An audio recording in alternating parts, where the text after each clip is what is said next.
So at that point, it's like, how do you handle realizing that something that you've invested so much of your mental and emotional energy into does not want you there? And so the way that I dealt with that for a long time was I compartmentalized it. So I wouldn't engage in the culture. I didn't read country music news. I wouldn't go to concerts. I wouldn't do anything where I had to physically show up or where I had to learn anything about the artist. Like, I literally did not want to know anything about any of the artists because I felt like I would be disappointed if I started to learn more. And that's the way that I dealt with it for a long time, up until when George Floyd was murdered. And it really made me more cognizant of the way that I was consuming things and the things that I was consuming. That's when I did start looking into these artists and, confronting what I already knew was there. It's very difficult to continue putting money in these people's pockets once you see what they stand for.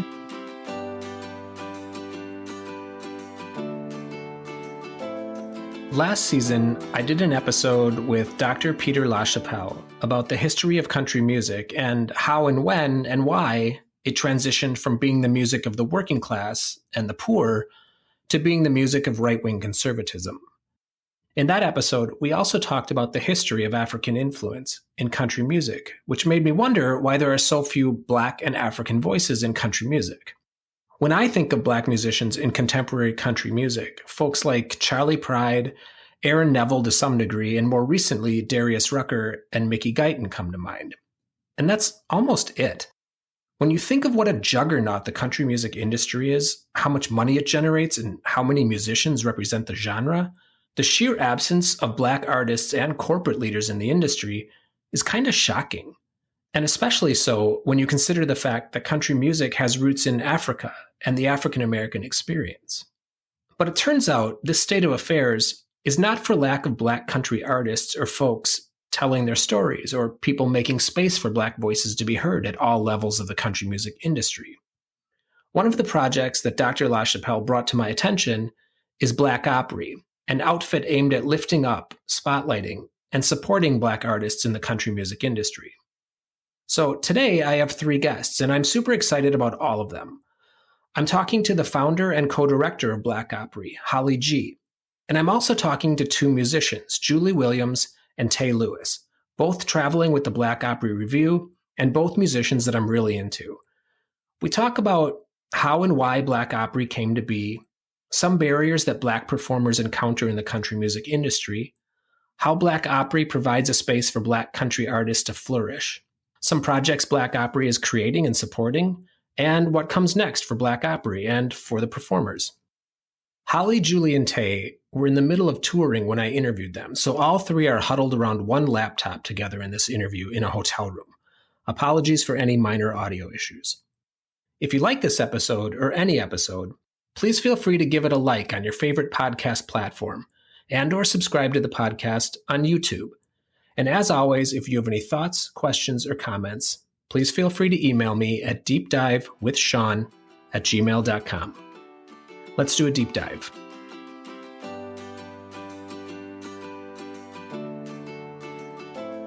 So, Holly G, thanks for being here. How are you? Thank you so much for having us. We're doing great. As we record this, we're actually sitting in LA, so there's no better place to relax and chat for a bit. You were just at the Troubadour, right? That's a big deal. How was that show? We were really surprised that so many people came out. You just never know what's going to happen, but we had a really good turnout. And it was definitely one of the more interactive crowds that I've seen. I haven't been to all of the shows, but just from what I've seen, they were like dancing and it was really cool. Like there's certain points in the show where the artists do things that are a little bit unexpected and you would see everybody pull their phone out. So it was really cool to see how well they received it. And I think one of the things that we didn't really realize when we were starting all of this is that the Writers Round format is so exclusive to Nashville. When we do it in other places, a lot of people have never seen it before. So sometimes the venues are even confused. Like, what do you mean you're going to have 5 people on stage? Like, what is everybody's set time? But it doesn't work like that. And so the audience was really, really responsive to the Writers Round format because they really enjoyed seeing how the artists interact with each other. And speaking of the artists, we've also got Julie Williams and Tay Lewis, correct? Yes. Yep. Hello. We are here. Welcome. I said this before we started recording, but I'm going to say it again. I'm super excited to have both of you. I want to start with Black Opry because this is kind of the origin of all of this. Tell me about the Black Opry, its origins, where the idea came from, what its mission is, and kind of what you're working towards. So it's really hard to like encompass everything that it is in like a small soundbite just because it is so growing so rapidly. It's almost like out of our control. I would say the mission of the Black Opry is ever evolving. I started out kind of with the ethos that I listen to the artists and provide them with what they need, because as a fan of the music, I feel like that's the best way to get the best experience, is to make sure that the artists are happy. And so I'm continually learning from them and figuring out what it is they need to, make their career successful and make sure they're having a good time doing it, because this should all be fun work. So we try to keep it as much that way as we can, while, breaking down some of these doors and creating opportunities for them that haven't traditionally been there for people that look like them in the genres that they want to work in. And so you're in the middle of the Black Opry Review tour right now. Mm-hmm. Had you put together a tour before? Absolutely not. I have no relevant work experience to literally anything that I'm doing. You're like a political scientist, right? It would be like if they picked you up and dropped you off in a marine biology office and were like, all right, go ahead and get started.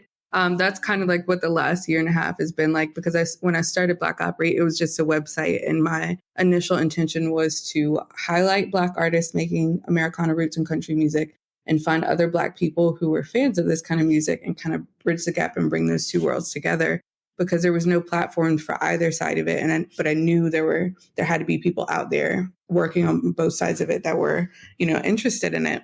And so it was supposed to just be a website blog type situation. And it very quickly evolved past that. We did one show kind of like on a whim. And after we announced that show, all of these different venues started reaching out to me, asking me. They were like, oh, we didn't know you do shows. Can you come do one here? And I was like, well, I didn't know I do shows either. So let me see if we can figure this out. And we luckily had a booking agent that took us on very early in the process. Virginia Prater is our agent over at Prater Day. They're based out of Knoxville. And, they started working with us in November of 2021. And so we started the tour in earnest in January of 2022. It's now November and we've done about 80 shows so far. So it was a very, very steep learning curve to figure out even just the language that was being used in the emails. I had no clue, but I was very, very lucky to be able to have a support system that I built with some of the artists that were already working in the industry. Reese Palmer has been absolutely amazing. I've been able to lean on her a lot. Emily Scott Robinson has been another person who just kind of showed up at the beginning and was like, hey, I'm trying to be the best ally I can. What does that look like? What can I do? And she's been really, really great about providing knowledge. When I didn't know what a stage plot was, I called her and she sent me over all of her tour materials so I could look at it. And it was super easy because then I could just kind of plug in our details with existing stuff. So little things like that have been crucial for me learning and figuring out. And when we started, I was going to all of the shows so I could figure out how they run. Mm-hmm. But now, it runs itself. The artists are so, so great about, just being responsible. And there's no way that I could run this tour this way if I had to worry about things like, are they going to behave? Are they going to trash the green room? And literally every show that we do, I get a message afterward. And then they're like, not only was that the best show we've ever seen, but you have the kindest people in your tour.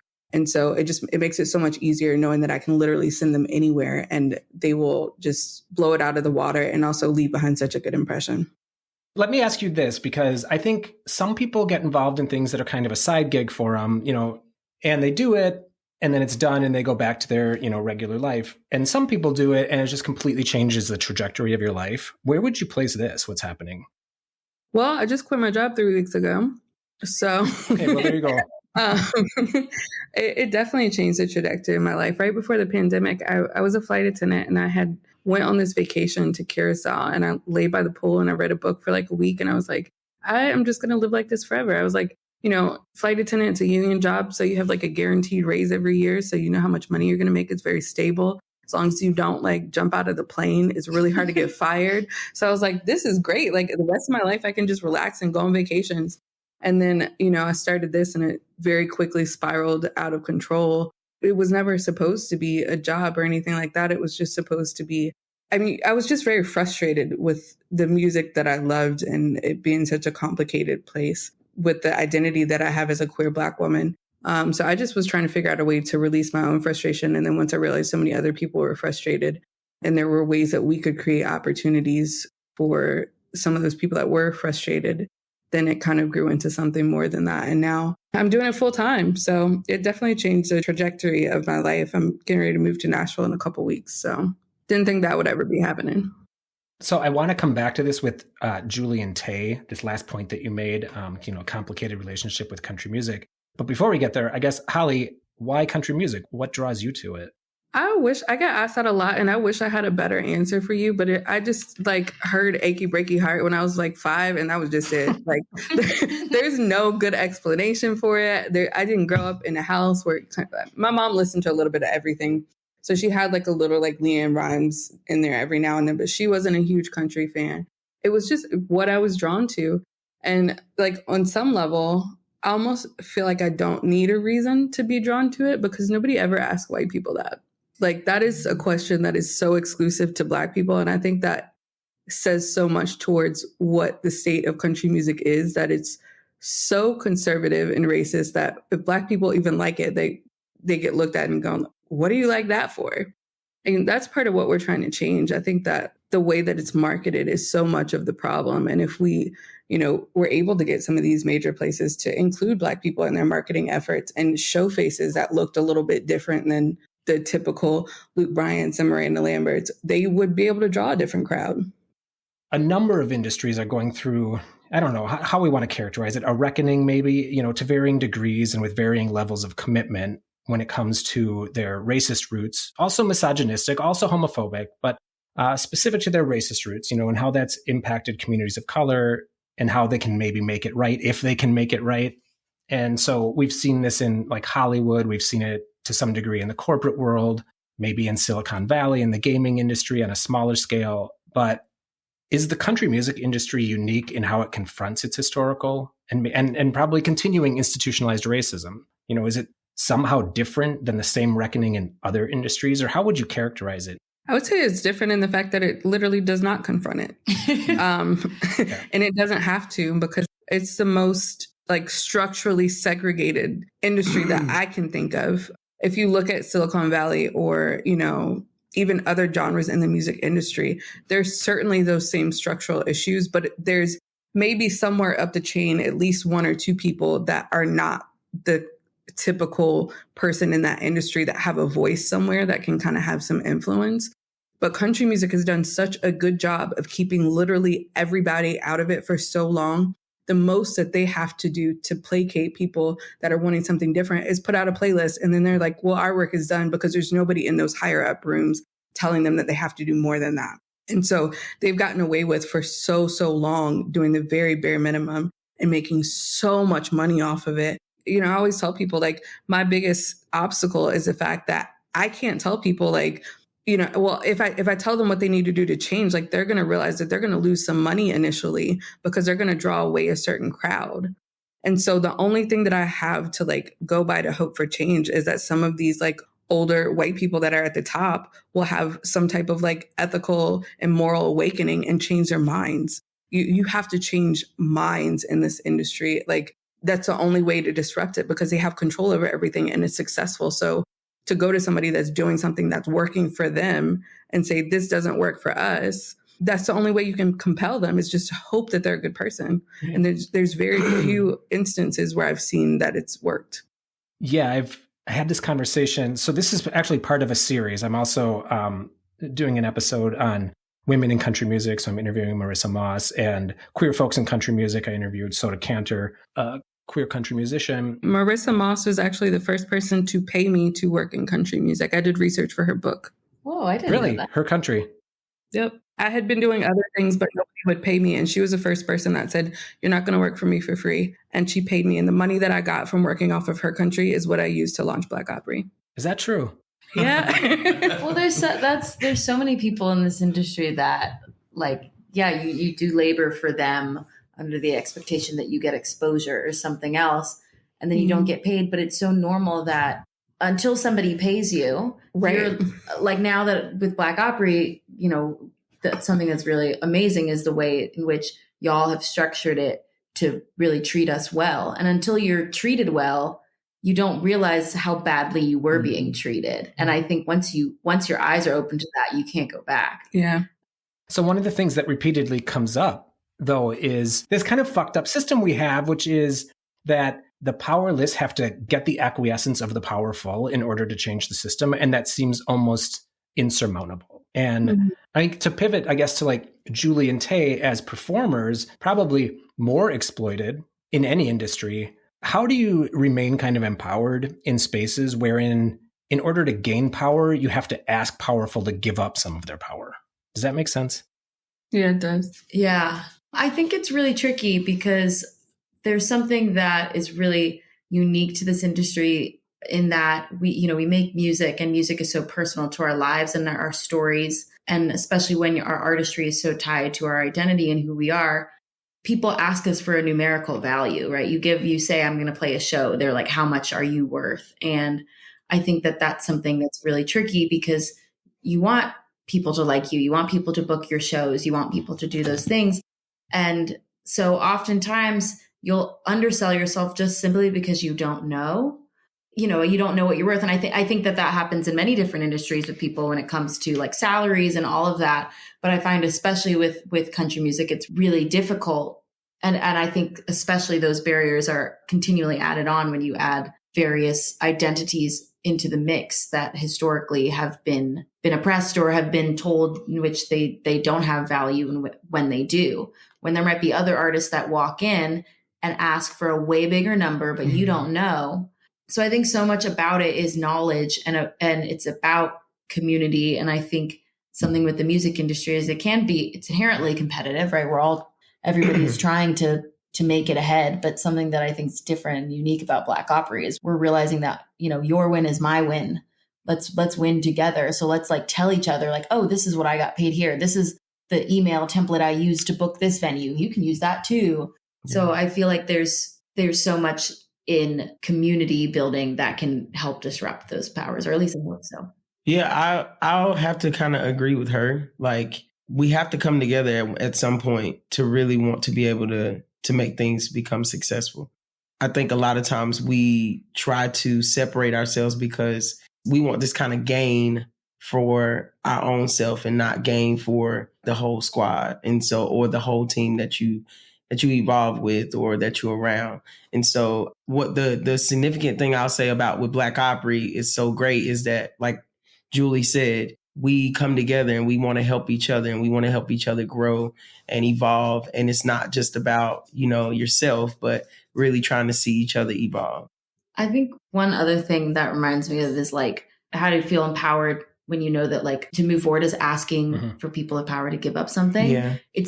It's learning like how much money is there. Country music is an industry that has a lot of money. So much. And it's this bubble. And as you said, it's this bubble that has been fueled by a lot of racism and things like that's like inherent to the design. And people don't want to change because it makes them so much money. Like you think of like certain artists that you could just look up country music racist and you'll see exactly who we're talking about. But, like that person makes a lot of money.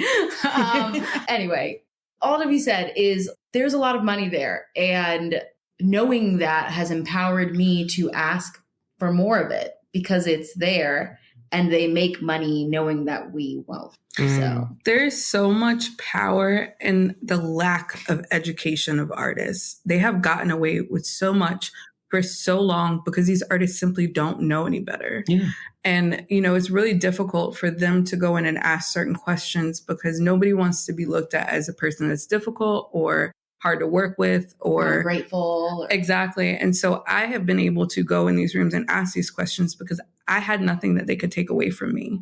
Like there was no opportunity, there was no job, there was nothing that I had that I felt like was hanging over my head. And so I've been able to go in and ask these difficult questions, in a lot of situations, very grateful for the fact that people are giving me the answers to some of this stuff that's been very ambiguous for these artists. And just in sharing this education with them, it's been a huge game changer because they know when they go in a room like, oh no, we don't play for free now. We don't do that. We get a salary and like we can kind of gauge, especially if it's a bigger event. Like I can look at an event now and kind of guess how much money they have. So we can all come together and like they can ask me these questions and we can all talk about the fact that no, that's not worth exposure because they have the money. And a lot of times if you just ask, they'll give it to you, but there's a lot weighing on that ask for these artists. So I try as much as I can to kind of like stand in the gap for that, to get them paid, which is such a silly thing to have to do. Is part of our fight is to get them paid because these white artists are getting paid. Before they walk in the door, they getting paid. Right. So it's a struggle sometimes when you see that. It is. I would say that it is a struggle sometimes seeing that. You know, Holly, I've been thinking about something you said earlier on. So you said like white folks are never asked the same question as like, why do you do country music, right? Mm-hmm. I think what's inherent in that question is two things, at least for folks that are within, you know, a marginalized community, is one, either you're going into a space that you're not wanted in, so predominantly white men, and or you're going into space that is hostile to you. I think the question is like, why would you do that to yourself? That's a better question. That's one of those questions I don't usually answer it at all if I feel like the person that I'm talking to won't get it. But I will answer it in the way that I answered earlier if I'm talking to somebody who I can tell is engaged with us in a positive way. And that's always a much better question, is like, why would you do it knowing the state of it? And the thing is, like, it was something that I latched onto as a child and I just really, really enjoyed it. Like, it's really difficult to pinpoint why you, at a technical level, why you like certain music that you do. I think different people are just attracted to different things. And that was just the music that I was attracted to. And so as a child, you don't necessarily realize all of the differences around you until they're pointed out to you. And by the time that they began being pointed out to me, I was already in love with it. So at that point, it's like, how do you handle realizing that something that you've invested so much of your mental and emotional energy into does not want you there? And so the way that I dealt with that for a long time was I compartmentalized it. So I wouldn't engage in the culture. I didn't read country music news. I wouldn't go to concerts. I wouldn't do anything where I had to physically show up or where I had to learn anything about the artist. Like, I literally did not want to know anything about any of the artists because I felt like I would be disappointed if I started to learn more. And that's the way that I dealt with it for a long time, up until when George Floyd was murdered. And it really made me more cognizant of the way that I was consuming things and the things that I was consuming. That's when I did start looking into these artists and, you know, confronting what I already knew was there.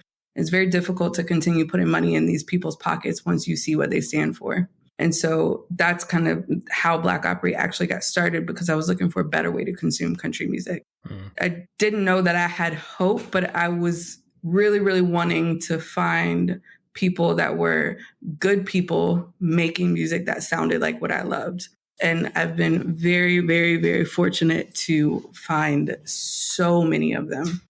Last season, I did an episode with a country music historian, and I told him about my own complicated relationship with country music. You know, I grew up in a household where I wouldn't say it was predominantly country music, but country music was played, and I liked it. And then in my teenage years, I was kind of coming into like my own queer awakening. And I really started pulling away from country music because I, you know, associated it with, I come from a small town in Wisconsin, and I really associated it with like aggressive guys in pickup trucks, you know, that were bullying people. They had Confederate flags, etc. And it just didn't resonate with me. And I, you know, like I've said it before, you know, like I didn't leave country music. I always felt like country music left me. And this question is for you, Julie, because I've since noticed that you've talked about having a very similar experience. And I wonder how you've reconciled this, or if you have. Yeah, I definitely think I have had to re-fall in love with country music. I was very lucky that my mom played a lot of country women growing up. Like, I listened, I mean, the Chicks were like, they were my band. I remember in like fourth grade, we had to do this speech competition in Florida. Like, every kid has to do it. It's called like the Tropicana speech contest. I did this thing that basically was like why I didn't like George W. Bush, because he got the Chicks off of country music radio. And then I was like, you should also pay my teachers more. I was like a very political fourth grader. I actually studied public policy and it started with the Chicks. I know. Well, I actually studied public policy in college. So I have big respect for what you do, because I never want to do that ever again. I don't either. You know.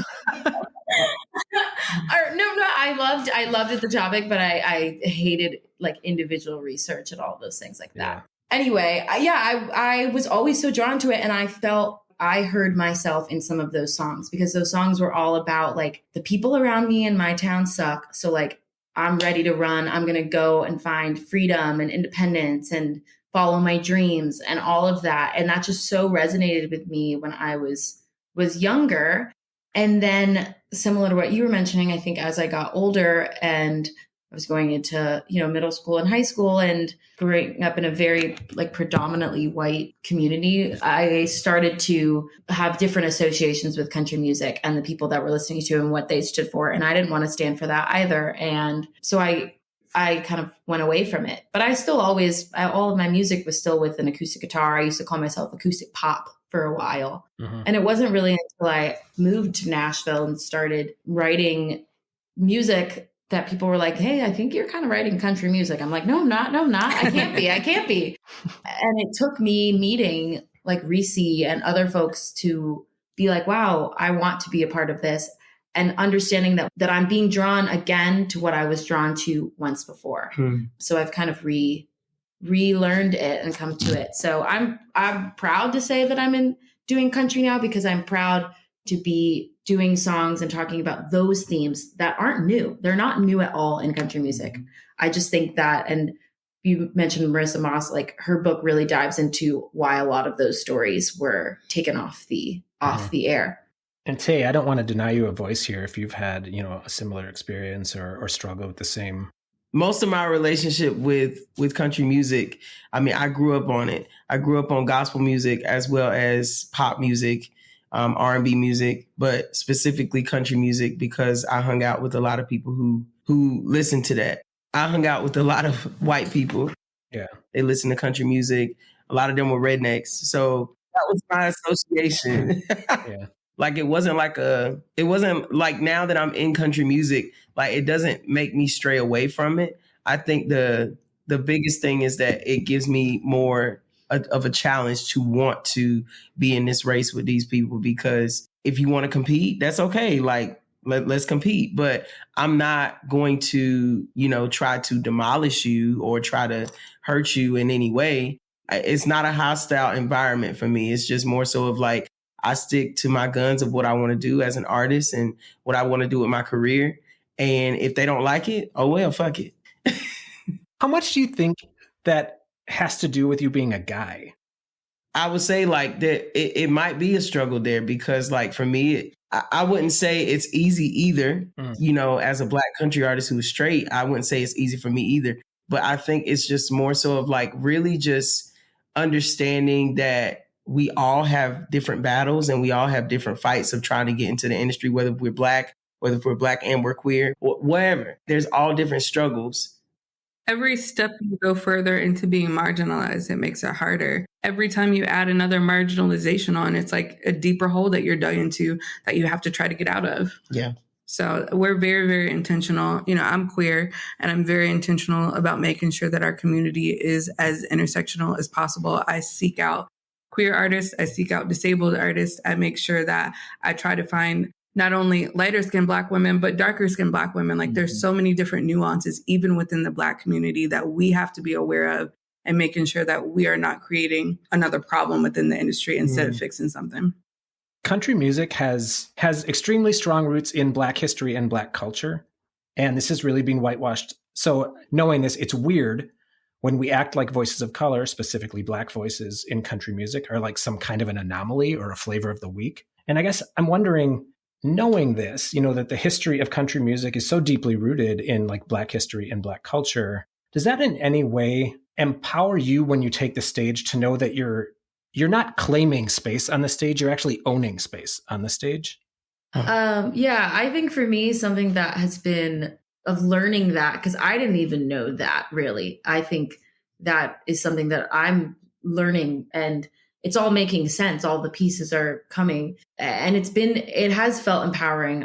My family roots are in Louisiana and there are a lot of musicians in my family going way back, centuries that lived, in the South and it's given me a new motivation to learn more about them and like what brought them, what music were they making? And, especially at that times, that's when there was all the separation of race records and hillbilly music and all of that. And it empowers me to want to learn more about my own family history, but also to try to learn that history to bring it in with my own music. I think it does give me a little line if somebody's like asked that question, as you said, of like, why would you do this type of music? And, you know, it helps to have that. I'm like, well, why would you do that type of music? It wasn't made by you in the first place. Not that I'm too conflict averse to ever say that to somebody, actually. I think it's empowered me to learn more and to see what that could bring in terms of my music. It's weird. It's kind of like you build a house, right? And then somebody else comes in the house and pushes you out the door. And then you come back and you're trying to get into that door and somebody else walks up and is like, why are you breaking into that house? And you're trying to explain, no, this is my house. Like the people inside took it from me. I feel like that's the battle that we're fighting, is like trying to explain to somebody like, no, this is our thing. Our ancestors built this. We don't mind you coming in to stay, but you can't kick us out of it, which is what they've done. And so we're just like trying to break back in that door to reclaim what was ours in the first place. Well, I feel like that the fact that it was Black people built that house, like, I think it's just now starting to, that history is being shown in some of the institutions like the Country Music Hall of Fame that are the places that people look to for the history of country music. So if like in those spaces, you don't see that, you don't know that that was the truth. Exactly. And then when you're like, this was actually my house, people are like, oh no, because I saw and hear that it wasn't. Right. But it's because they're creating a history. The whitewashing of the history of country music. Yep. I don't want to trash anybody, but Ken Burns' like country music documentary, it's so infuriating when you see these and it's like, here's the history of country music. And then here's one episode dedicated to women in country music. And here's one episode dedicated to, you know, Black folks in country music, as if that's an anomaly. Yeah. I've heard a lot of frustration from a lot of people about that documentary. And I think that it was a good first step to open the conversation, but it left so much out and just like framed things in a way that became very problematic for people. And I would love to see something that better explains the fact that, you know, marginalized voices weren't an afterthought, but were the reason why it came into play at all. Mm-hmm. So I know sometimes I am included in spaces or I'm invited to spaces because I'm queer, and then I become like the gay guy in the room. Mm-hmm. And it can be difficult sometimes for me to distinguish between when I'm the gay guy in the room and when I'm actually there because of, you know, some respect for a legitimate contribution that I've made, or, you know, because there's a belief that I'm actually bringing something of value. How do you go into spaces and own that space in country music as a performer, you know, as legitimately representing the industry and your music and yourself, and, you know, be respected for the accomplishment and the work and not as like a commodity or a token? I think that's one of the things that I try to like balance beforehand so they can just like decide whether or not they want to go to shit. And the way that I look at it is like, look, the music industry at the end of the day is an industry. Yeah. You are going to get exploited. Whoever you work with is trying to get something from you. And so what I look at is, can I get something back that's equally valuable to me as what you're going to take from me? And so I look at it that way, and I try to leave that feeling out of it because there's no real way to get to the bottom of it. Somebody can tell you all the right things, but that doesn't mean that they're not still tokenizing you. And so I assume the worst in every situation that we go into and say, if these people are terrible and they're tokenizing us, do we get something back out of it that makes it worth it for us? Are we getting paid enough? Are we going into a safe environment? Are we going to get put on a platform that could possibly further their career? And if those things are true, then I feel like we can accept that risk for whatever the reason that they're bringing us there. Julie or Tay, did you want to add anything to that?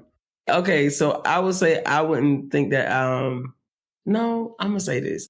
Yes, I do. Sometimes I feel like I a token. Sometimes in certain places that I go and I perform, I think for me, all my life, I've always been kind of the tokenism person. Every job I've always taken, I've always been either the only Black person inside of the job, especially in country music. Before I even was with Black Opry, most of my shows that I was doing, I was the only person that was there that was Black. And specifically, the only reason why they only chose me is because they didn't know a lot of Black individuals who were doing country music. And so when they found the foundation of having somebody that did country music, they were like, okay, we have our person who has created diversity for us. I've also been in, platforms with churches where they've done the same thing. So I don't know if they do it specifically on purpose or not. I don't go far into it, but I know that sometimes it becomes a damper on me because I am a very good observer and I know exactly what the hell is going on. And they think that I'm stupid, but I'm not stupid. So what I do is most of the time I just go in, make those connections and get my money and be out. Sometimes you just have to do what you have to do to really just get what you need. And then, for a fact that those connections probably you're never going to use, or you might use that might, at the end of the day, you might be able to utilize those connections. But, Black Opry is like a family. So it's not like more so of like, I'm using you as a tool or a connection. I'm not even using you at all. Like, this is a family. So I'm going to help you as much as I can instead of it being a business transaction. Because most of the time that's what it is. Whenever you're look to as like a token, it's like a business transaction to them.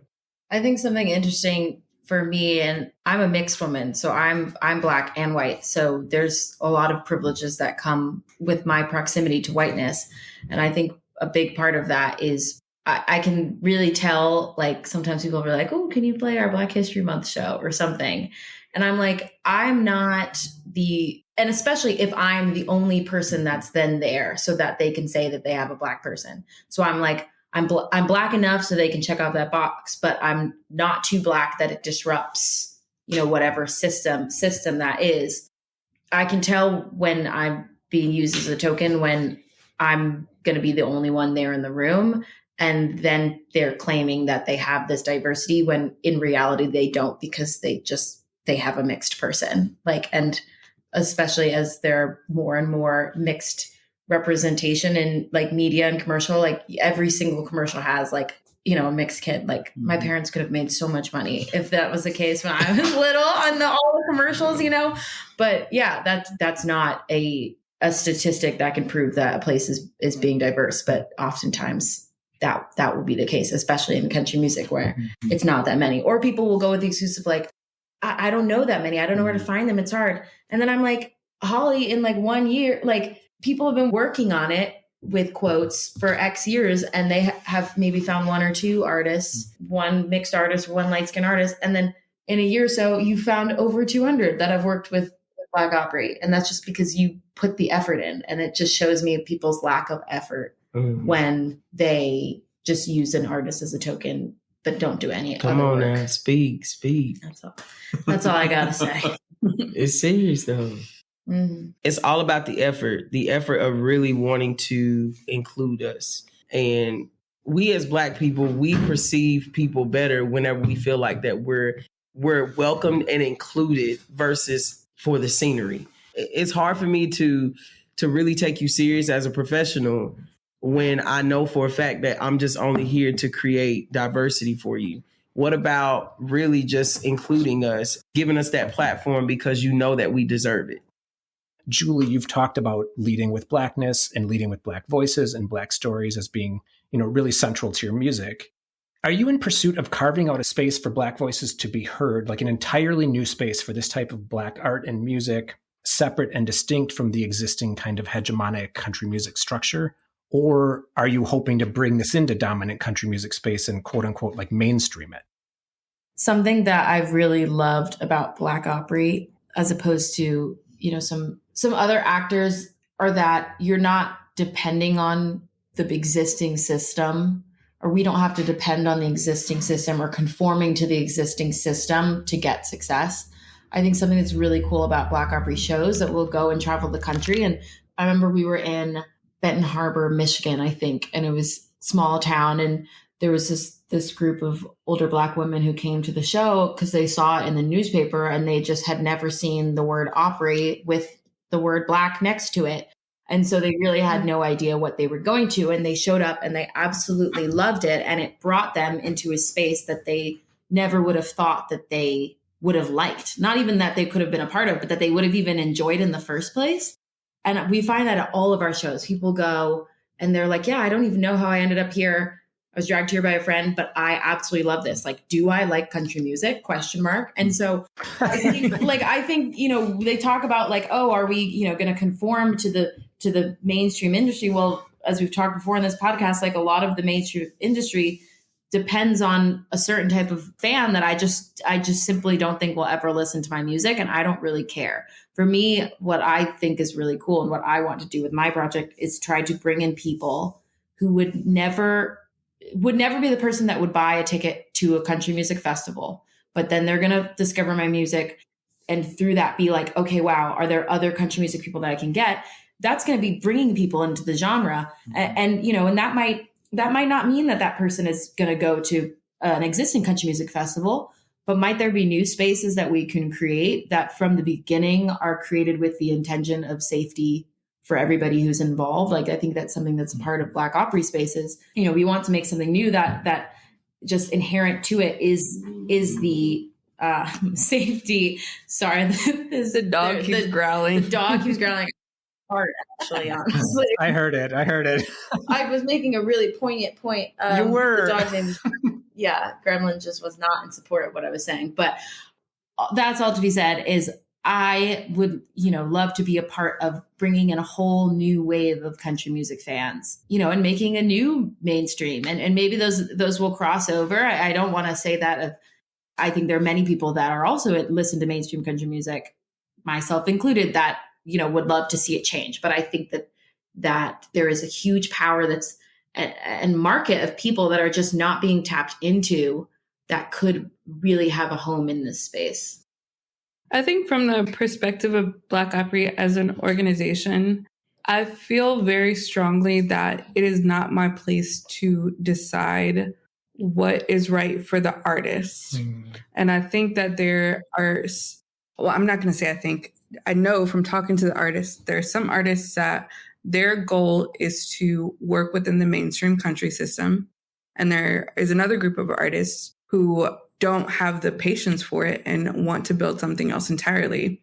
I feel like my responsibility is to help create a path for both of those things to happen so that Black artists can have the same choices as white artists, because that's not a choice white artists typically have to make. If they want to make country music, they go to the door of country music and they walk in. Our artists have to choose, do I have to figure something else out or do I have to play this game? And I feel like it's very frustrating that they have to do that, but I want them to have that option if they feel like that's what's best for their career. So I come from a few different angles when I'm figuring out what to do. First, I try to build these connections within the existing industry that can help the artists that want to function in mainstream country. We have a really great relationship with CMT. They have been so welcoming and, accommodating and just doing the best they can to try to make things better, which I think is great. But at the same time, like the industry as a whole is not going to support what we're doing in the long term. Because at the end of the day, like the reality of the situation is that the whole diversity thing that came out after, summer of 2020 summer of 2020, like that was a trend. And you can look at the numbers that if you look at the award show numbers, right? Like I went through and counted how many Black presenters, performers, and nominees were at the award shows for the past 20 years. And it was 4 different people for 19 years. 2021, it jumped up to 20 people. You go to 2022 and it's dropped right back down to the same 4 people. Mm-hmm. And so you can see just looking at that small amount of data that was a trend for them and it's not really sustainable long term. And so while I still maintain those connections and try to help the artists that do want to work within the industry, it's very important that Black Opry is something that operates outside of it. I'm very, very, very adamant about making sure that we are not dependent on anything in Nashville or anything within the industry that already exists, because if we're dependent on that, we'll fail, because there will come a time when they get tired of it. These conversations, all of this is so exhausting. We have to live it, so we have a little bit more bandwidth for it. But white people get to the point where they're like, okay, we've already done it. We talked about it. We put the Black person on there. Can we move on now? And for them, moving on means going back to the way it was before. And so we have to make sure that everything that we're doing, we can sustain ourselves.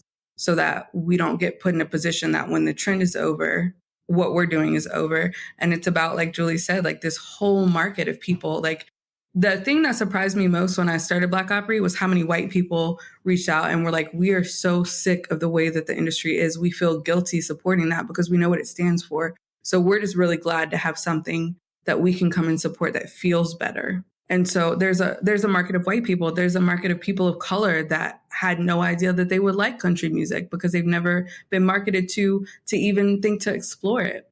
So there's this whole other like demographic and market out there that we can build upon to create something that's completely different. And I'll actually tell you, so when I first started Black Opry, I actually started it with another brand called Country Anyway.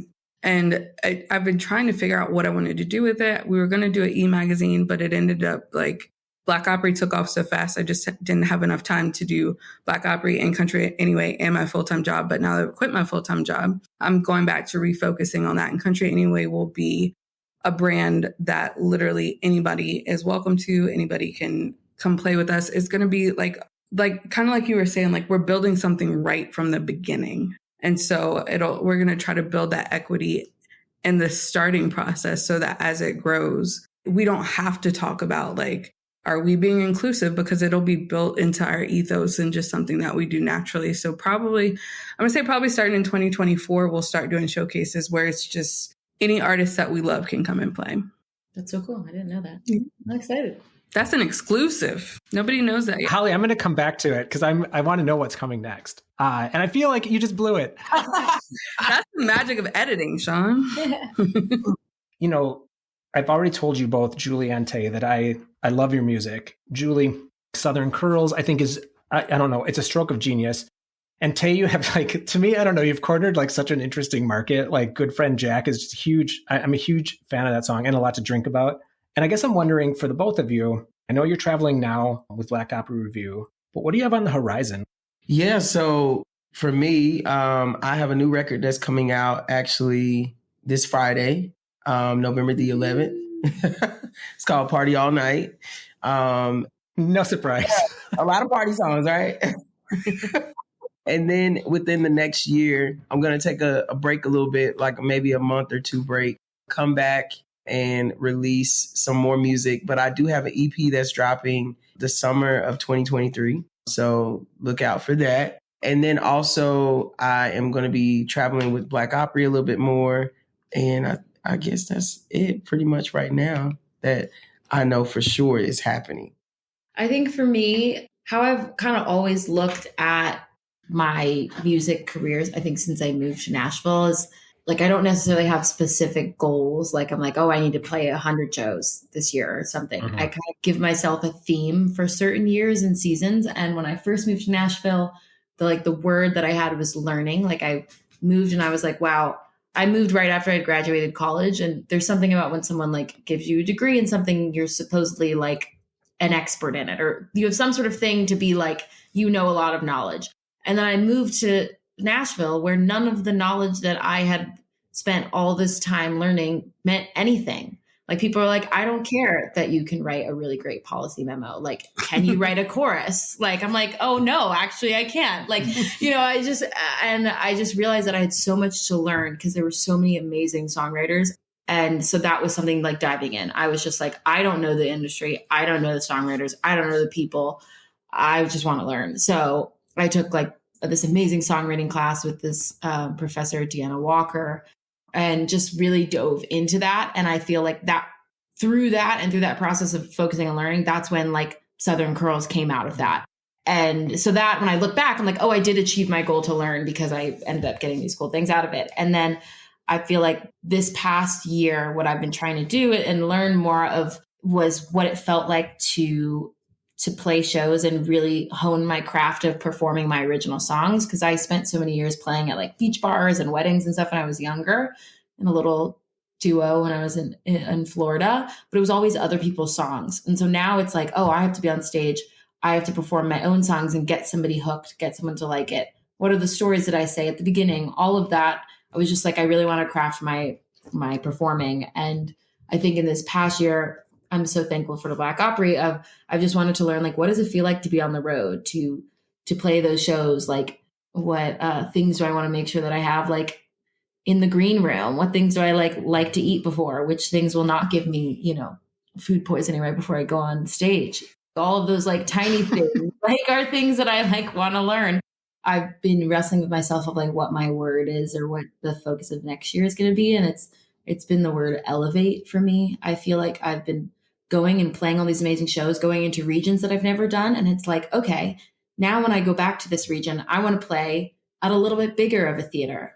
I went there for Black Opry. Like, could I go there and do a solo show? I did this song. I released this Southern Curls X years ago. I'm in the process of recording some new music. Like, wow, that was covered by this many publications or had this many streams. Like, could I elevate it? Could I, use all of these connections and amazing opportunities that I had to make that release of music even better? Like that, I think, is my thing going forward. So I don't have a specific thing that I can tell you that's going to happen in the next year in the future, but I'm hoping that I'm just going to keep elevating as an artist and bring in more people to jump on this train, both in terms of Black Opry, but in terms of my individual artist project as well. And I'm hopeful that I can't exactly tell you what will happen in a year or 2 years. I couldn't even imagine what's coming ahead, but I have a feeling that it's going to be pretty fun. So one thing that they both neglected to tell you is that they both just got booking agents. Oh, so my bad. The community part of Black Opry is great, but I want to make sure that we are developing artists in meaningful ways. So it's been really, really cool to see them both get signed.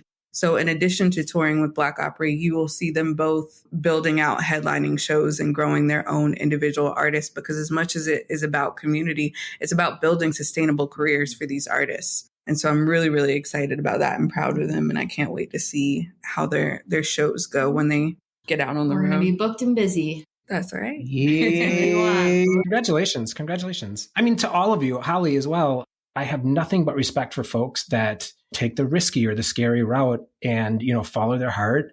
You're just like living examples of what that can mean. Holly, you've answered this a little bit, but so what's next then? Next year for Black Opry, we are continuing on with the tour. We've already got a lot of the tour booked for 2023. We've got a couple things actually booked into 2024 and 2025. So we've got a very sustainable future with our touring review, and I'm very, very excited about that. I've had to be very careful about bringing on new artists into the review as I was building it, simply because I was still working the kinks out. And you don't want to bring in people that don't know you that well and then, have them have to struggle through that with you. We ended up I have a database of over 200 artists. I just did the math last week, and we had over 65 artists that performed with us in 2022, which is still a really huge number. It's more than I realized. But the artists that performed with us this year were people that I knew a little bit better, and I knew I could trust them. If I messed up, they knew that I would figure it out. But now that we've got things running a little smoother, we've got so many new artists that are joining us for next year. The artists that have been with me from the beginning will be playing a little bit bigger shows. We've got bigger venues. We've got bigger festivals coming up. There's going to be some announcements over the next couple of weeks for some festivals that we've got. We're doing the Kayama Cruise. Julie Williams is coming with us on that. I mean, just all these really cool opportunities. Newport was a very big turning point for us. When we left from there, I think we booked about 20 shows within the next 2 weeks after that. Like, people really got it after they saw what we did there. So we've got a lot more shows with full bands. That was something I was really afraid of actually this year, because I don't know what the fuck you need to book a band. Like, what instruments, who goes where, like, what do we do? And I got forced to figure that out because we did Newport. And after I figured it out, I found Ping Rose, who's been this really, really amazing musical director, band leader, guitar player, artist for me.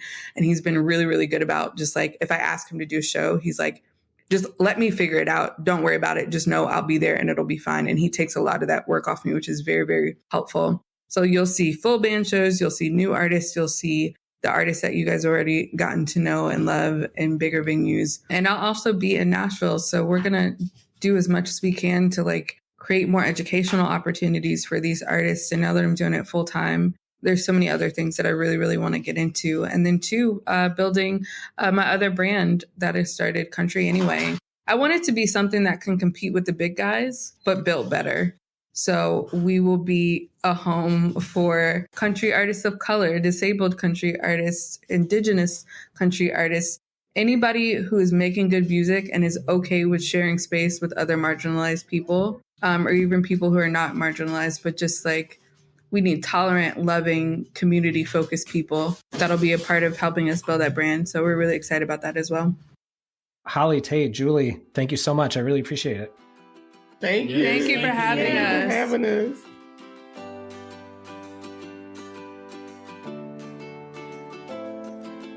In November, just a couple of days after recording this interview, I went to the Black Opry Review in Seattle. And I took my husband, who's not from the United States, so he's not as clued into American history as those of us that grew up here. And he's not really a country music fan, so there was a very strong possibility that his attendance would, in end, just be a show of support for me. But, just like Julie said, that people come to their shows and fall in love with Black Opry and country music, that happened to my husband. Midway through the show, I glanced over to see him with tears in his eyes, kind of riveted by the musicians and their stories and their music. And after the show, he met the musicians, and he told them how much he related. He's not Black, but as an immigrant, their stories of struggle and challenge resonated with him. And to be honest, I didn't see that coming, but it was a strong reminder of how important it is for us to share our stories, because connective tissue exists. It is there, even when we can't see it, even in ways we can't imagine. It's so important to create space for people to tell their stories in the ways that they see fit and in the spaces they claim. Holly G is making that happen. Black Opry is making that happen. And I can't wait to see where it goes. All right, join me next Friday for a special holiday end-of-year check-in with some of your favorite deep dive guests. Chat soon, folks.